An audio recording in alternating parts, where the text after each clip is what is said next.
ಇದೆಲ್ಲದರ ಮಧ್ಯೆ ಮೊನ್ನೆವರೆಗೂ ಕೂಡ ಅಥವಾ ನಿನ್ನೆಯವರೆಗೂ ಕೂಡ ಪಾಕಿಸ್ತಾನದ ನಾಯಕರು ಹೇಳ್ತಾ ಇದ್ದಿದ್ದು ಭಾರತಕ್ಕೆ ನಾವು ತಕ್ಕ ಪ್ರತ್ಯುತ್ತರ ಕೊಡ್ತೀವಿ, ಯುದ್ಧ ಏನಾದರೂ ಆದರೆ ತಕ್ಕ ಪ್ರತ್ಯುತ್ತರ ಕೊಡ್ತೀವಿ ಅಂತ.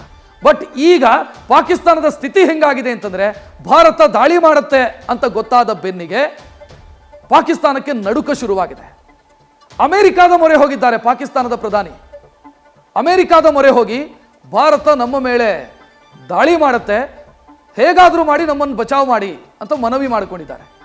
ನಮ್ಮ ಮೇಲೆ ಭಾರತ ಕೋಪಗೊಂಡಿದೆ, ಈ ಸ್ಥಿತಿಯನ್ನು ಶಾಂತಗೊಳಿಸಿ ಅಂತ ಅಲ್ಲಿನ ಪ್ರಧಾನಿ ಅಮೆರಿಕಾದ ವಿದೇಶಾಂಗ ಕಾರ್ಯದರ್ಶಿಗೆ ಮನವಿ ಮಾಡಿಕೊಂಡಿದ್ದಾರೆ.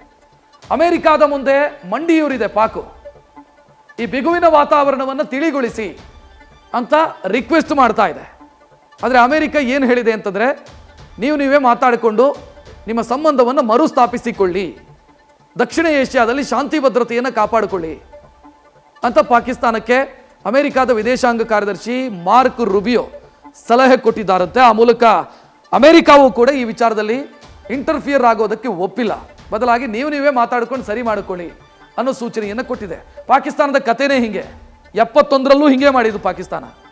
ಭಾರತದ ವಿರುದ್ಧ ಯುದ್ಧ ಘೋಷಣೆ ಮಾಡಿ ಆನಂತರ ವಿಶ್ವಸಂಸ್ಥೆಗೆ ಹೋಯಿತು, ಯುದ್ಧ ವಿರಾಮ ಘೋಷಣೆ ಮಾಡಿ ಅಂತ ದಯನೀಯವಾಗಿ ಬೇಡಿಕೊಳ್ತು. ಆದರೆ ರಷ್ಯಾ ವೀಟೋ ಪವರನ್ನು ಯೂಸ್ ಮಾಡಿ ಯುದ್ಧ ವಿರಾಮ ಆಗದಂಗೆ ತಡೆಯಿತು.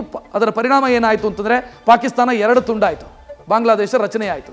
ಪಾಕಿಸ್ತಾನದ ಹಣೆ ಬರನೇ ಹಿಂಗೆ, ದಯನೀಯವಾಗಿ ಬೇಡ್ಕೊಳ್ಳೋದು, ದಯವಿಟ್ಟು ನಮ್ಮನ್ನು ಹೆಂಗಾದರೂ ಕಾಪಾಡಿ ಅಂತ ವಿಶ್ವಸಂಸ್ಥೆಯ ಮುಂದೆ ಬೇಡ್ಕೊಳ್ಳೋದು, ವಿಶ್ವಸಂಸ್ಥೆಯ ಭದ್ರತಾ ಮಂಡಳಿ ಮುಂದೆ ಕೇಳ್ಕೊಳ್ಳೋದು. ಈ ಶಿಮ್ಲಾ ಒಪ್ಪಂದನೂ ಕೂಡ ಹಂಗೇನೆ ಕಾಡಿ ಬೇಡಿ ಮಾಡಿಕೊಂಡಿರೋದು. ಶಿಮ್ಲಾ ಒಪ್ಪಂದ ಜುಲ್ಫಿಕರ್ ಅಲಿ ಭುಟ್ಟೋ ಮಾಡಿಕೊಂಡಿರುವಂಥ ಒಪ್ಪಂದ, ಅದು ಅವರು ಉಳಿಯೋದಕ್ಕೆ ಮಾಡಿಕೊಂಡಿರುವಂಥ ಒಪ್ಪಂದ. ಈಗ ಆ ಒಪ್ಪಂದವನ್ನು ನಾವು ರದ್ದು ಮಾಡಿದ್ದೀವಿ ಅಂತ ಯುದ್ಧ ಉತ್ಸಾಹದಲ್ಲಿ ಪಾಕಿಸ್ತಾನ ಮಾತನಾಡ್ತಾ ಇದೆ.